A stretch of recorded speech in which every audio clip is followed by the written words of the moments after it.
we thought, what would we do as a first feature? And we thought we'd go right to his roots, deal with Garfield as a cartoon character. So that basically was the mindset when we created this world, cartoon world, about what goes on right behind the comics page in the newspaper. How's a comic strip put together? What do the characters do technically? How do they do a strip, and how does it get to the newspaper? Well, maybe it's not technically accurate the way we tell it in Garfield's story, but for Garfield, it's very real. Whoopee! Take it!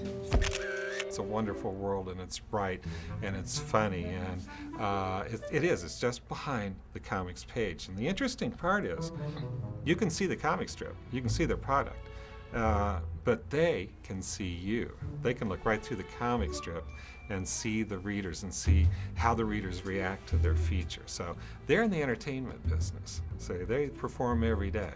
And then they get their reviews every day when, you know, the families, the people get the comic strips and read them. So that's essentially the backstory, you know, to Garfield Gets Real. And that sets the stage for, you know, him wanting to move out from there. The real world. That's the change I need. To get to do something, you know, with a much larger format than 7 inches, 3 frames, 25 words or less, you know, that can be, actually in many ways, that's tougher than letting the character run and, you know, craft a good joke.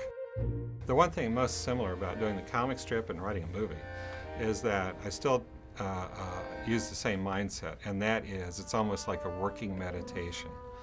I put Garfield into a situation with a comic strip, and then I stand back and watch. I've always had confidence in one thing, that I know what's funny when I see it.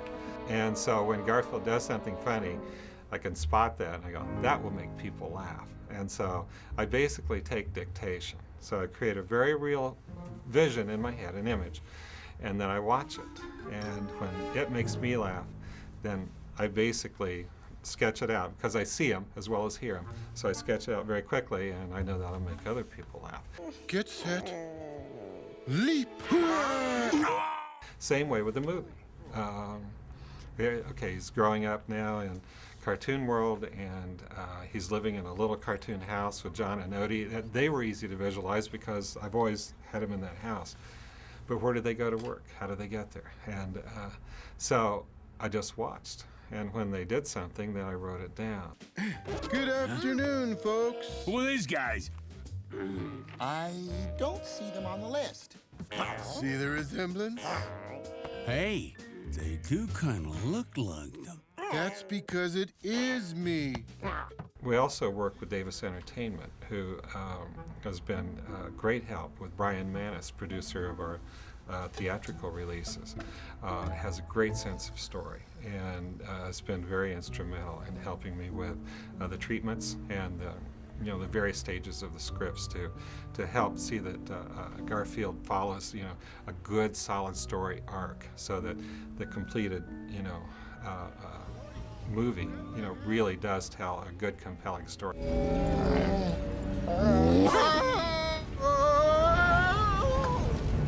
Odie, you were supposed to let go of the chandelier.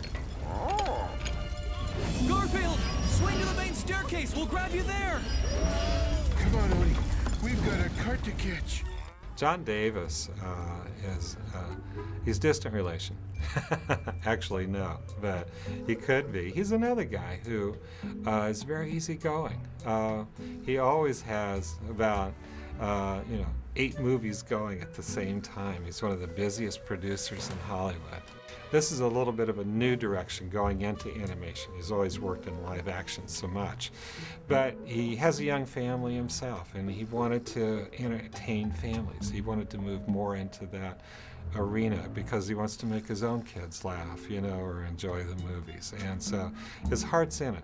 Again, let's get through the line like you look. So I want you to sit back, Odie, and then do the effort. Oh. Yeah, and then do it. Remember when the policeman melted into mercury and went between the bars? That's all I have to say to anyone when I want to describe Mark DePay.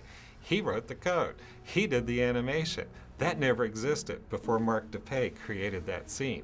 And he's done a lot of those kinds of things since then in CGI that you could point out and you go, oh yeah, I remember that from the movies. And on the other shot, we want to add, they added 3, we'll add a couple more. Mark not only has great imagination and a great talent, but a great work ethic as well. He has a super sense of story, and relied on Mark heavily to help create the stories, and I've learned a lot from Mark as far as how we handle the storyboarding, to the communication, to the kinds of steps we have to go through to get to a finished CGI kind of product.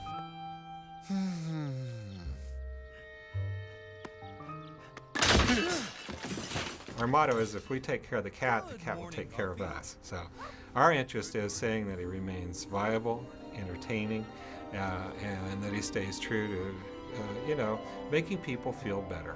Just, forget making him laugh. Just feel better, smile, chuckle, anything.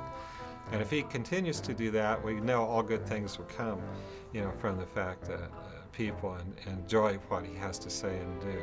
And same way, with this project. We've had nothing but fun, and we've learned a lot, and we're growing, and can't wait to, jump into the second and the third features, whatever comes down the road.